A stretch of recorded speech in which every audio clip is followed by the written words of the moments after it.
Well, good day! So I got kind of a weird one for you today, and I was contemplating if I should even do this video for quite some time now, but I figured, what the hell, Ray? This video is all about Spider-Man's first live action appearance, and it happened on a children's educational show. So like, it is what it is, right? And this list on the side is what it is too, with what it is we do on this channel here. So yeah. And yeah, so alright, let's go. Alright, so we have a fantastic sounding narrator giving us the tale of the tape. Spider-Man is on the lookout for something, and if he's anything like me, he's probably looking for a sandwich, which indeed he is. And he finds one just lying on the sidewalk. Yummy! Even yummier is that it has a rubber glove inside of it. What? Like, that ain't right. Something's glovey. Something's fishy. So Spidey looks around and notices that someone is ruining everything. There's even a no dogs allowed sign on a fire hydrant. Like, as if a dog's gonna read that, you know? Like, but still, right? The principle of it all. Spider-Man knows only one person is capable of this diabolical deed, and that would be the Spoiler. Dude's a total jerk, man. He'll spoil anything. Like, he even flattened out someone's ice cream cone with these giant, like, marching band hand symbol thingamaroos. Brutal. And Spoiler wants to ruin Spider-Man's day by making him dead. Holy crap, man. This guy goes from rubber glove sandwiches to attempted first-degree murder? This guy is loony. So, Spider-Man catches up with the Spoiler and they duke it out on the streets of New York with some really awesome green screen fighting action. Spoiler has Spider-Man on the ropes and he's about to smash his head in with these hand symbol things, when suddenly Spider-Man tables the turns. He breaks Spoiler's hand symbols, breaks free out of that trap, picks the Spoiler up and smashes him through a brick wall. Which should cause some pretty severe body damage, But the dude seems, fine enough, I guess, eh? But yeah, man, the Spoiler gets spoiled. So dude's down and out, I'm sure he's gonna get arrested, and the day is indeed saved. And with that, that is the end of this fantastic tale. Yeah, right? Like, it is what it is. What can you really say about it, eh? Like a 3-minute little episode for kids. One of the kind of neater things in watching a show like this from back in the day is trying to see how, like, much of a budget they had to make their show look good, and, like, the visual effects on this show, like, they tried their best, man, but, like, you can tell it's Spider-Man in front of a green screen just trying to pretend he's on the streets of New York. Which, of course, if you're watching any big-budget Marvel movie nowadays, the special effects are quite a bit, heightened. Which can kind of throw you off if you're more used to watching the more modern kind of Marvel kind of cinematic universe with their special effects. Although the way Marvel and Disney are really poorly treating their visual effects artists, which, really causes a lot of artists to leave the industry as a whole or to refuse to work for Disney, maybe it's possible any Marvel Cinematic Universe project in the future will be this low budget green screen kind of stuff, so kind of get used to that, maybe. Another thing about watching an old education children's show like this is to see how much the actors really have a fun time, just being on this show. Like, it's not super serious, and the sketches are pretty cheesy, so you can really see some people just totally ham it up and have a good time, and you gotta think it's actually pretty fun and awesome to be on a show kind of like this. And really nothing else you could say. 3-minute little episode, which doesn't really have much of a story, but that wasn't really the intent of the whole thing, so yeah, they did pretty good. There was some pretty cool art in there. There was, Spider-Man being live action-y. I guess it's pretty hip.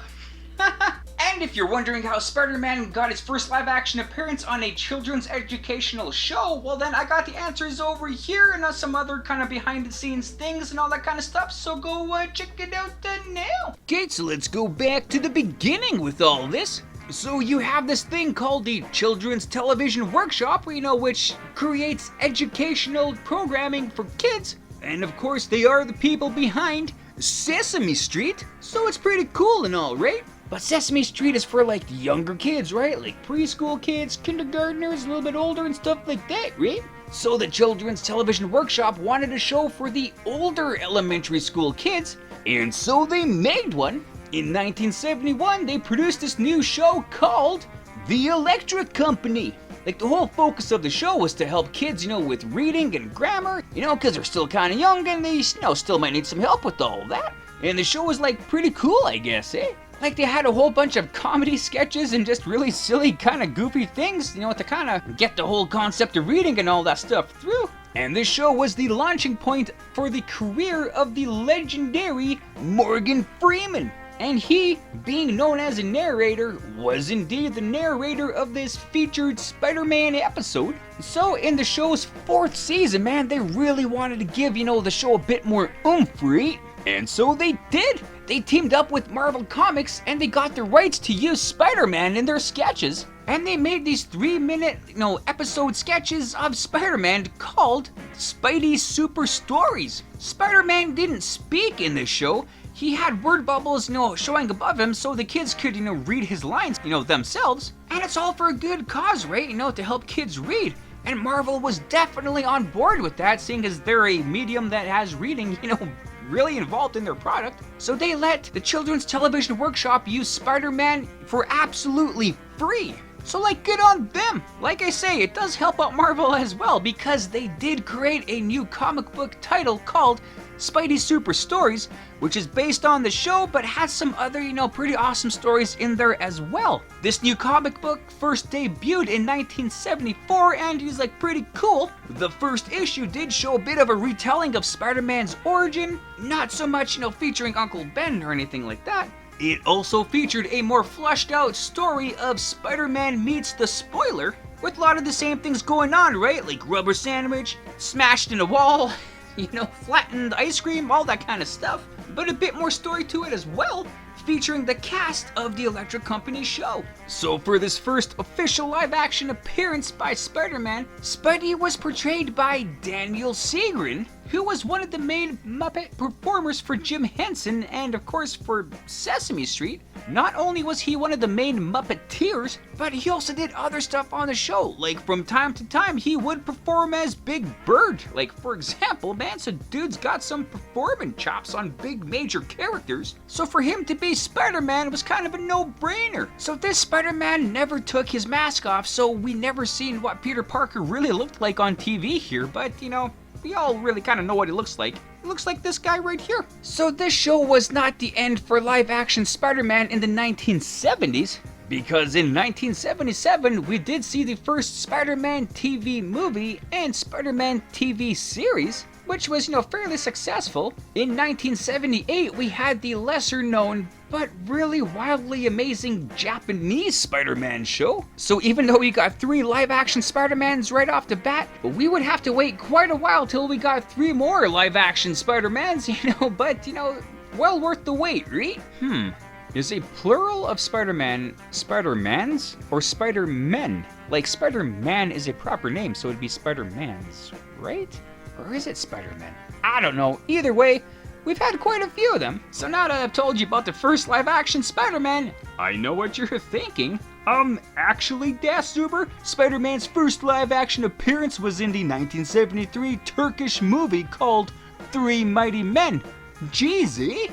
And well, yes, technically, that would be correct. That was the first live-action Spider-Man. However, the producers of that movie did not have any copyright authorization to use Spider-Man or Captain America in that. So officially, that doesn't actually count. So technically, yes, that was the first Spider-Man, but in the grand scheme of things, legalities and all that, no. And plus, like, Spider-Man was the villain of that movie. Is that something you really want to see?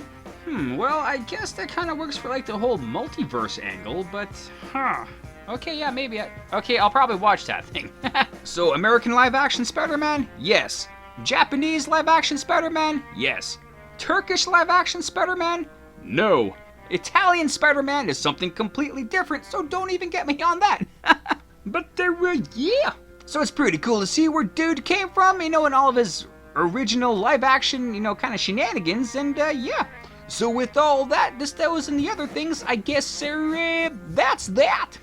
Right on, and there you go. So thanks for watching the video. I hope you liked it as much as I did making it. Also, feel free to check out the source material that I featured in this video. And if you want to leave a comment on anything you may have liked or things I might have missed in this, feel free to do so. Or anything else, just to say hi. That's cool too. And other than that, have a great day. Thanks.